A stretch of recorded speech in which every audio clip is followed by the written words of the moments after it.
السلام عليكم ورحمة الله وبركاته. وحشتوني في قصة جديدة من قصص العرب. قصص العرب قصص ليها العجب، فيها التراب وفيها الذهب. قصة ذكرى بكت عبرة تاخدها معاك تنفعك لبكرة. قصة جديدة من التاريخ مع عمو جمال. ما تنسوش تشتركوا في القناة، لايكات وشير. مستنوني لحظات وهرجع لكم مع قصة جديدة.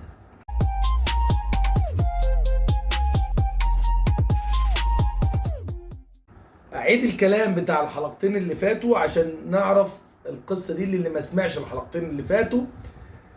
قصة امرؤ القيس وأبوه حجر، وقصة يوم البدران. قصة النهاردة متصلة بيهم كمان. أقول لكم حجر ابن عمرو ابن معاوية آكل المرار خلف عمرو اتجوز واحدة أبوها عوف ابن ملحم وخلفت له الحارس. الحارس ده عمرو ابن حجر قصر على ملك أبوه وسموه المقصور عشان ما عملش زيادة. بس ابنه الحارس ده كان قوي، كان شديد، كان عنده 4 ولاد. حجر اللي احنا حكينا قصته المره اللي فاتت ابو امرؤ القيس اللي كان مالك تغلب، لا مالك اسد وغطفان. وابنه اللي بعديه شرحبيل ده كان مالك بكر بن وائل وحنظله ابن مالك، قبيله تاني اسمها حنظله ابن مالك، قبيلتين. وابنه بعد يخرب كان ملك حتة تاني في قرب الشام. وابنه سلمة ملكه سلمة ملك تغلب وملك قبيلة تانية اسمها النمر بن قاصد. الحارس ده كان قوي ووزع عياله في المملكة. وفي يوم ما مات، اما مات ليه قصة عجيبة. كان بيحب الصيد هو الحارس، وقعد 40 سنة حاكم. الحارس ده اللي جابه قابز في قصة هاني بن شيبان لو تسمعوها قبل كده. جابه وخلاه مكان المنذر. بس خلينا دلوقتي احنا في الحارس ده كان جبار وقعد حوالي 40 سنة يحكم، وكان ملكه قوي. في يوم من الايام كان بيحب يصيد وطلع يصيد. شاف وهو بيصيد حمار وحش عجبه، قال انا لازم اكل الحمار الوحش ده. المهم الحمار الوحش طار منه وهرب.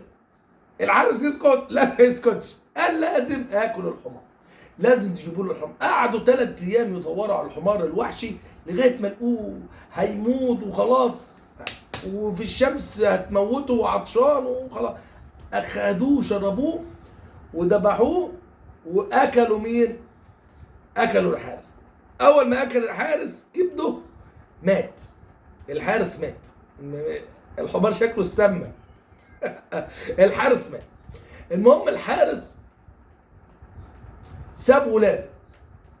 حجر احنا قلنا حكايته ومات ازاي، وامرؤ القيس وحواره مع اسد وغطفان وكنانه. شرحبيل وسلمة هما الاثنين طمعوا في ملك بعض. في ملك بعض. وقرروا ان كل واحد يحارب اخوه. واتفقوا مع بعض ان هم يحاربوا في حته اسمها كلاب او مكان اسمه كلاب. المهم كان مع شرحبيل بكر بن وائل، قبيله بكر بن وائل وقبيله حنظله، والتانيين كان معاهم تغلب، وسلمة كان معاه تغلب، وكان معاه النمر بن قاصد، قبيله اسمها قبيله سعد. المهم بني حنظله ما استحملوش الحرب، ما رضوش يحاربوا. يعني شافوا ان الحرب ملهاش، يعني ما لهمش دعوه بيهم ولا لهم ناقه ولا جمل فيها، ما لهمش لازمه، بعدوا في وسط الحرب. بس بكر ثبتت. والناحيه الثانيه قبيله النمر برضو لقت ملاش ملاش ناقه ولا جمل في الحرب سابتهم، بس ثبتت تغلب، وتغلب كانت قويه، وكان في صراع بينهم وبين بكر من ايام كليب. من ايام كليب كان في صراع بينهم جامد يعني. المهم الحرب اشتدت بينهم، بعد طلع سلمة وقال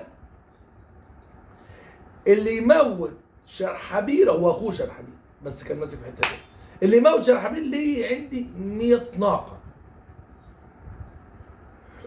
وشرحبيل طلع وقال اللي يموت سلمة ليه عندي 100 ناقه، ليه عندي 100 ايه؟